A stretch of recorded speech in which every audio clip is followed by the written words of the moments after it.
кемпирабад мына могул плотина болгон болсо 65 жыл алар башкарып келди. Чекесине 1 километр бара албайт элең, атат эле. Туурабы же туура эмеспи? 50%-на кирип алдык биз азыр. 50%-на кирдик. Биз да киребиз, мына 50-50 башкарабыз. Сууну ачсак да, жапсак да чогуу чечимди кабыл алабыз. Анан 900 горизонталдан ашпайбыз. Силер 907 менен кармап жүргөн экенсиңер, айылдын баарын суу каптап кеткен экен, биздин жерлерибиз айдалбай калып атат. Колдоно албай калып атабыз. Мына 900 менен кармайлы деп ошого түшүрдүк. Анан кичине мындай бир оппозиция болуп чыкканда дагы жүйөлүү чыксаңар бир жөн анда.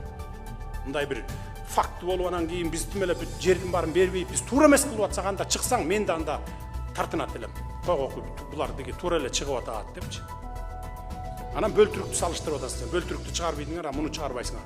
Бөлтүрүк жегенин бардыгын кайра төгүп берди. Мына ген прокурор отурат, бардын төктүрдү алып барып. Төгөсүң, анан чыгасың, болбосо түрмөдө чирийсиң.